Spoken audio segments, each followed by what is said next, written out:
Alors, écoutez, chers révolutionnaires, cette vidéo est une vidéo en direct que je suis en train de faire, mais je vais vous dire, je ne vais pas perdre du temps pour attendre que les gens me rejoignent, parce que cette vidéo sera en ligne.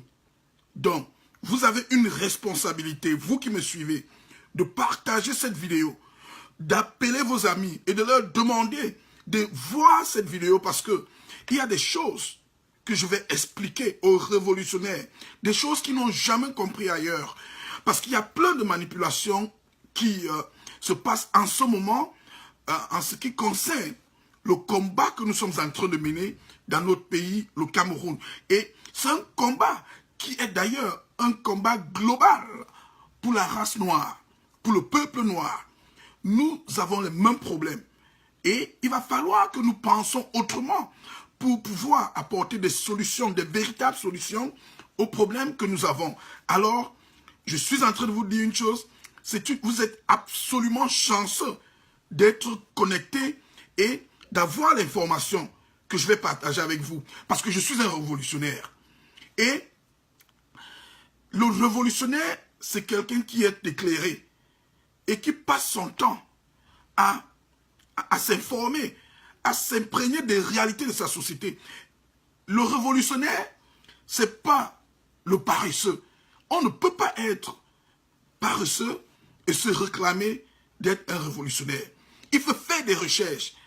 Il faut investir dans sa culture. Je vais vous montrer par exemple, parce que quand je parle avec des exemples. Écoutez, vous voyez, je lis énormément.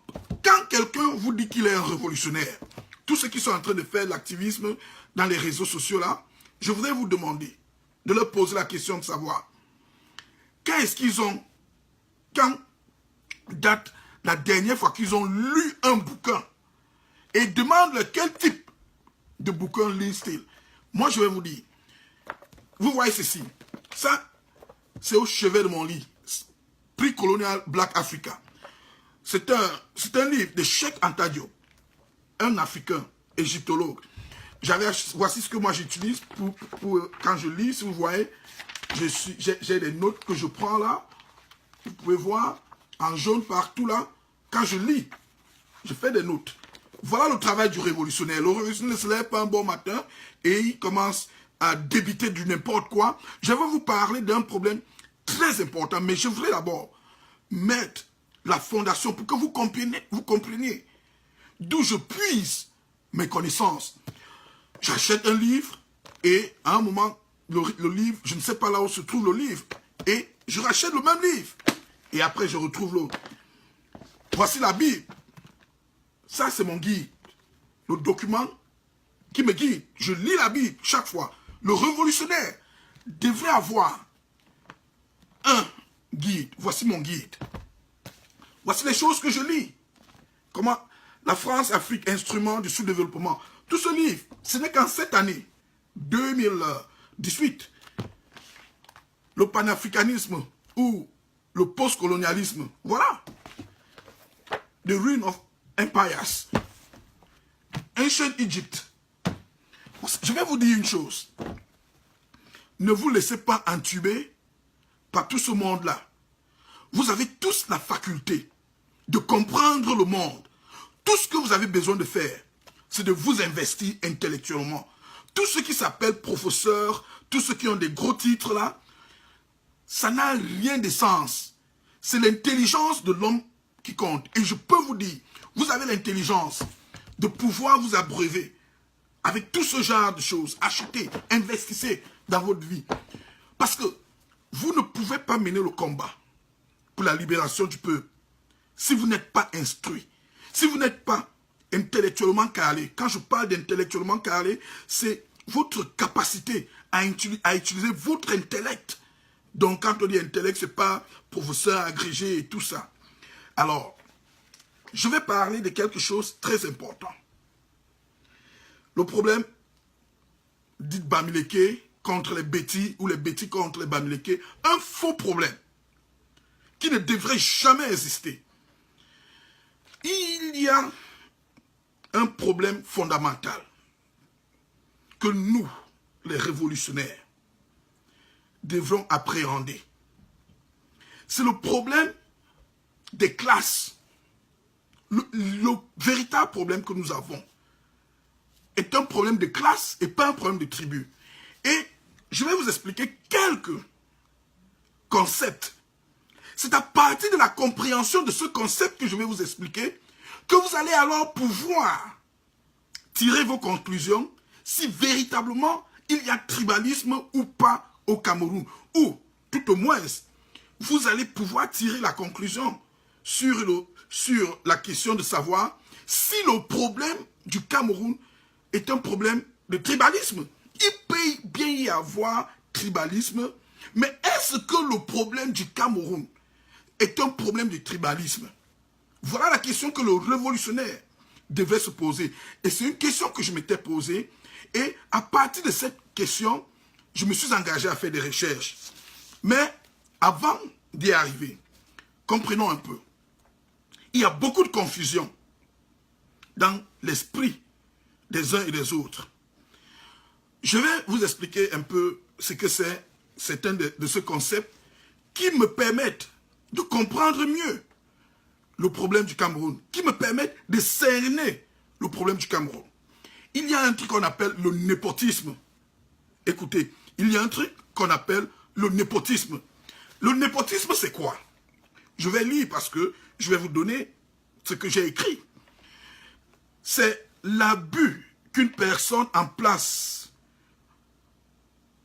accorde des faveurs pour les membres de la famille et ses amis.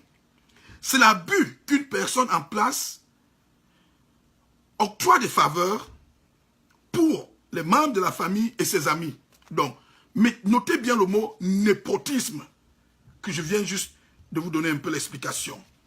Alors, à côté du népotisme, je voudrais encore vous partager une connaissance. L'oligarchie. Je vous ai déjà expliqué ce que c'est, le népotisme. Donc, c'est un abus où une personne en place octroie des faveurs aux membres de sa famille et ses amis. Écoutez bien, nous sommes en train d'aller quelque part. Revenons. L'oligarchie, c'est un autre concept que je voudrais que vous appreniez à partir d'aujourd'hui. Qu'est-ce que c'est l'oligarchie? Je vais lire la définition de l'oligarchie à partir du dictionnaire Larousse en ligne. Je prends mes sources où vous pouvez bien y aller vérifier. Je ne vais pas prendre des sources où vous ne pouvez pas vérifier. Alors, l'oligarchie, la définition, selon Larousse en ligne. Si vous aimez bien ce que vous êtes en train de suivre, vous pouvez bien partager pour que beaucoup de personnes suivent. Parce que voici ce qui va sauver le Cameroun. Ce que je vous explique là. Donc, si vous aimez, partagez. Alors, l'oligarchie, c'est quoi? L'oligarchie, c'est un système politique dans lequel le pouvoir appartient à un petit nombre d'individus constituant soit l'élite intellectuelle, donc une aristocratie, soit la minorité possédante, donc la plutocratie. Ces deux aspects étant fréquemment confondus. Donc, en clair, je viens juste de vous dire ce que c'est l'oligarchie. Après avoir expliqué ce que c'est le népotisme. Alors, en bref, l'oligarchie est un accaparement d'un pouvoir, d'une autorité par une minorité. Alors, vous avez le concept du népotisme, de l'oligarchie. Et alors, le tribalisme, c'est quoi? Le tribalisme, c'est une organisation sociale fondée sur la tribu. Donc, voilà 4 concepts que je viens de vous expliquer. Et alors, je vais fonder mon explication qui sera bref autour de ces 4 concepts. Et je vais l'incruster dans ma compréhension de l'histoire du Cameroun. Une histoire que devraient connaître tous les révolutionnaires. Parce que j'ai constaté quelque chose. Il y a de cela quelques jours. Il y a des personnes qui écument les réseaux sociaux et ils sont en train d'expliquer un problème bamiléké et sont en train de tordre l'histoire. Moi, je rejette Je rejette complètement cette manipulation de l'histoire du Cameroun. Écoutez, je rejette cette manipulation de l'histoire du Cameroun que beaucoup de paresseux sont en train de vous expliquer sur les réseaux sociaux au nom d'un soi-disant problème Bamileke ou un soi-disant problème Betty ou encore au nom d'un soi-disant Betty contre Bamileke. Le problème fondamental au Cameroun, c'est un problème de deux classes. Il y a deux classes au Cameroun. Et c'est la compréhension de la dynamique qui existe dans les relations entre ces deux classes qui pourra nous permettre d'être aguerris pour mener le combat de la libération du Cameroun. Là, je suis en posture de pédagogue, donc révolutionnaire pédagogue. Je suis en train de faire de la pédagogie maintenant parce que j'ai compris que nous devrons nous projeter dans ce statut de pédagogie entre nous. Pas parce que je connais plus que toi. Je suis en train de partager ce que je connais de mes recherches. Vous pouvez aussi faire vos recherches et ensemble, nous allons mettre nos idées ensemble et c'est de là que sortira la vérité. Alors, nous avons deux classes au Cameroun. D'un côté, nous avons les déshérités. Écoutez, nous avons les déshérités d'un côté et nous avons de l'autre côté cette minorité possédante. Cette minorité possédante que nous avons découvert dans la définition de l'oligarchie.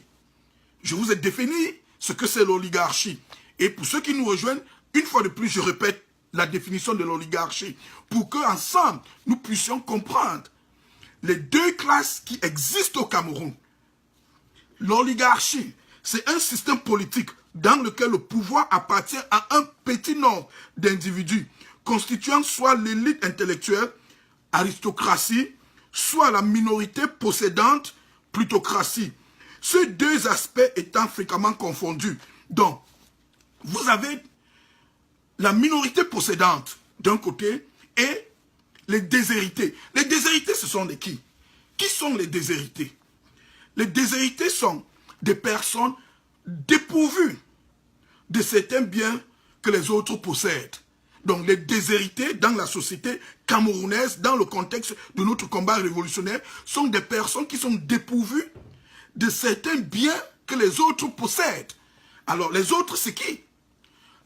Quand nous rentrons dans la définition de l'oligarchie, naturellement, les autres, c'est cette minorité possédante. Alors, nous sommes dans une société camerounaise et nous tous nous savons que le bien-être au Cameroun est le produit de la rapine et du vol. Le bien-être au Cameroun est le produit de la rapine et du vol.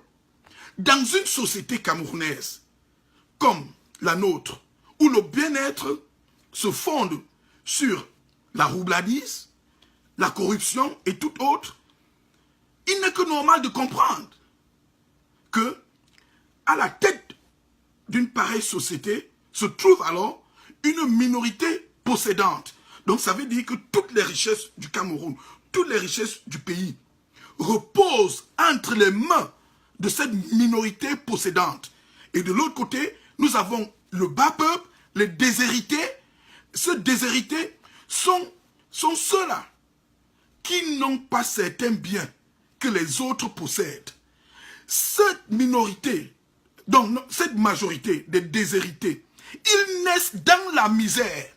Ce sont des personnes qui naissent dans la misère, ne possèdent aucun bien, ne possèdent aucune richesse et ne possèdent, tel que la société camerounaise est bâtie, les déshérités ne posséderont jamais de richesse.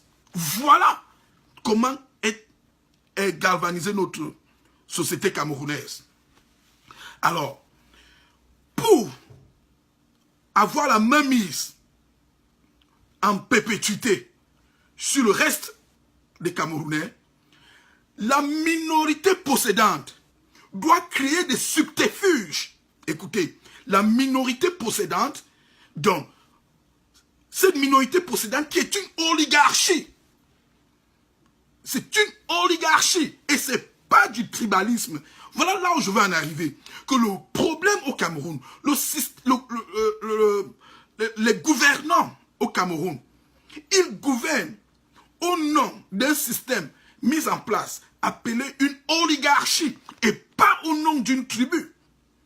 Alors pour se maintenir au pouvoir, ces oligarques peuvent utiliser toutes sortes de subterfuges pour jeter l'opprobre au sein des déshérités que nous sommes. Parce que les déshérités, ils naissent dans la pauvreté, naissent dans la misère, ne possèdent aucune richesse, et parce qu'ils ne possèdent aucune richesse, ils ne peuvent pas léguer la richesse à leurs enfants ou à leur postérité. Voilà pourquoi on dit les déshérités dans le système actuel ne seront jamais riches. Et pour que la situation perdure, il faut laisser ce pauvre s'entre-déchirer. On utilise toutes sortes de diversions. La première diversion et la diversion la plus fréquente que la minorité possédante utilise, c'est le tribalisme.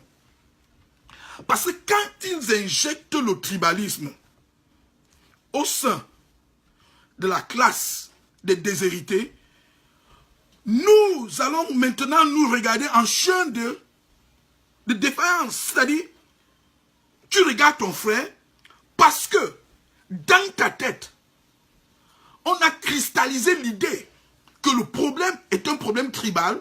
Donc, une fois que vous avez en face de vous quelqu'un qui est ressortissant de la tribu supposée être la tribu du tyran, vous le considérez de facto comme votre ennemi. Ça, c'est scientifique. C'est une construction psychologique pour permettre que la classe de la minorité possédante continue à manipuler le peuple. Donc, faites très attention. Et ce que j'ai remarqué, c'est qu'ils sont en train de réussir au Cameroun. La minorité possédante est en train de réussir, de détourner les Camerounais de la considération oligarchique à la considération tribale. Une fois que vous faites le mauvais diagnostic, vous n'apporterez jamais la bonne solution. La bonne solution découle d'un bon diagnostic. Alors, si le diagnostic que vous avez dans votre tête est que le problème du Cameroun existe parce qu'il y a une tribu qui gouverne sur tous les autres, vous allez continuer à vous attaquer à la tribu. Écoutez alors les effets nocifs d'un combat tribal. Quand vous commencez à attaquer une tribu, naturellement, les gens se montent en défensif. Écoutez, si vous dites que la tribu X est responsable du mal du Cameroun, même quelqu'un qui est du même statut que vous, du même statut social que vous, va maintenant tomber en posture de défense. Ça, c'est la nature humaine. Si j'arrive quelque part et on me dit, oh, parce que mes parents sont d'origine anglophone, et quelqu'un, j'entre dans une salle et on dit, oh tiens, les anglophones sont les problèmes du Cameroun, ma première réaction sera défensive. Quand j'écoute ça, avant même de chercher le reste, parce que vous avez dit les anglophones, donc vous m'identifiez à votre problème. Pourtant, ce n'est pas le cas au Cameroun. Le problème du Cameroun n'est pas un problème de tribu. Je me vertue toujours à expliquer. Toutes les tribus du Cameroun se sont versées dans la corruption. Toutes les tribus confondues, toutes les tribus, que ce soit de l'histoire jusqu'à nos jours, il n'y a aucune tribu du Cameroun qui est historiquement exempte du malheur du Cameroun. Et il n'y a aucune tribu au Cameroun qui est responsable du malheur du Cameroun en tant que tribu? Aucune. Je vous le dis. Qu'est-ce que les gens sont en train de faire? Je vais entrer dans l'histoire pour vous donner les éléments. Le problème du Cameroun est un problème que les colons ont créé. Et les colons se sont appuyés sur tous les Camerounais. Les Camerounais de divers horizons. Je dis ceci parce que j'ai constaté qu'il y a des manipulateurs là dehors pour des raisons personnelles et égoïstes sont en train de vouloir créer ou amplifier le schisme qui existe déjà au sein de la société camerounaise. Ce n'est pas eux qui créent cela, non. Tous ces activistes, toute cette génération, ce n'est pas nous qui créons, mais nous amplifions. D'un côté, je condamnerai tous ceux qui viennent pour insulter les Bamileke. Non, je vous condamnerai. Le problème au Cameroun n'est pas un problème des Bamileke. J'ai parlé longuement de ça. Et de l'autre côté, je condamnerai tous les Bamileke qui veulent utiliser l'argument tribal pour se mettre en position de victime. Victime même historique. Parce que dans cette posture de cri à la victimisation, certains sont en train d'entortiller l'histoire du Cameroun avec des considérations tribales que je vais démonter aujourd'hui. Parce que le Cameroun, toutes les tribus ont contribué à la déflagration du Cameroun, que ce soit colonial, néocolonial ou que ce soit. Alors, beaucoup sont en train de dire, et j'ai écouté, voici la plus grande bêtise. Mes frères, écoutez, personne ne devrait se laisser utiliser dans ce combat. Que vous soyez Bamileke, Betty, écoutez la vérité que je vais vous dire. Je vais vous dire cette vérité, ça pourra peut-être vous blesser, mais si vous êtes intellectuellement honnête, vous allez vous dire que oui, le pasteur Kennedy est en train de dire la vérité. Parce que ce que je vais vous dire, ça va fâcher les uns, mais si vous êtes lucide, vous allez comprendre. Parce qu'il y a des gars, j'ai écouté beaucoup cette question que les gars ont posée. Ils ont dit, oh, les Bamileke ont été tués, les Bamileke ont été massacrés, et quand on tuait les Bamileke, quand on massacrait les Bamileke, ils demandent aux autres, où étiez-vous? Où étiez-vous? Donc, ceux-là, je suis un révolutionnaire. Ceux qui sont en train d'avancer cette énormité, cette bêtise, parce que je suis sûr ils connaissent la vérité, mais parce qu'ils sont sur un élan d'incitation au sentiment tribal, ils veulent utiliser cet argument du tribalisme qui n'est pas fondamentalement le problème du Cameroun. Alors, qu'est-ce qu'ils disent? Ils disent que les Bamileke ont été tués par Idjo parce qu'ils sont Bamileke. Je vous dis, c'est archi faux. Archi faux. Les gars qu'on a tués dans les régions de l'Ouest, à l'époque du maquis, allant de 1955 jusqu'à 1960 et au-delà, on les a pas tués parce qu'ils étaient des Bamileke. Très faux.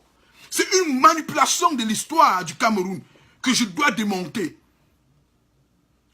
Parce que les faits sont là pour parler. Le problème du Cameroun, et je l'insiste, n'est pas un problème tribal. C'est une oligarchie qui est là et en train de nous mettre la merde.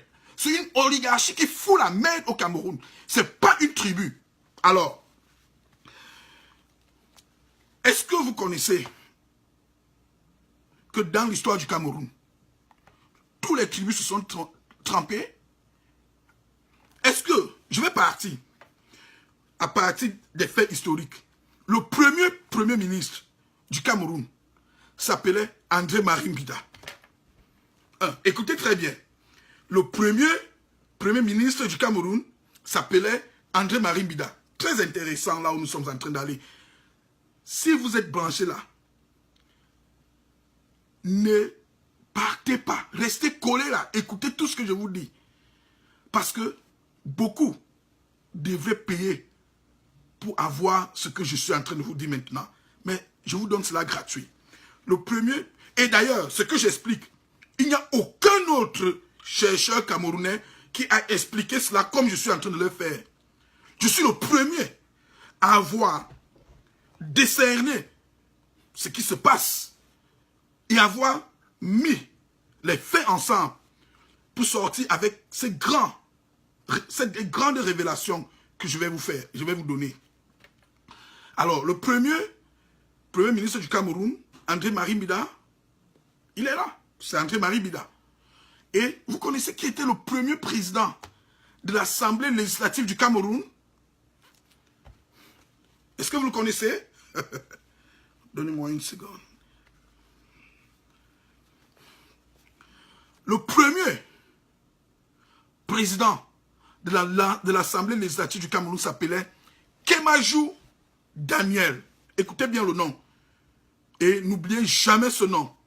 Parce que c'est un nom que les gens ont voulu toujours occulter, certains. Et c'est un nom que même le colon n'aimerait jamais que nous connaissions la vérité et les faits sur ce personnage. La vérité des faits historiques sur ce personnage. Beaucoup ne voudront pas, même les Blancs. Alors, le premier président de l'Assemblée législative du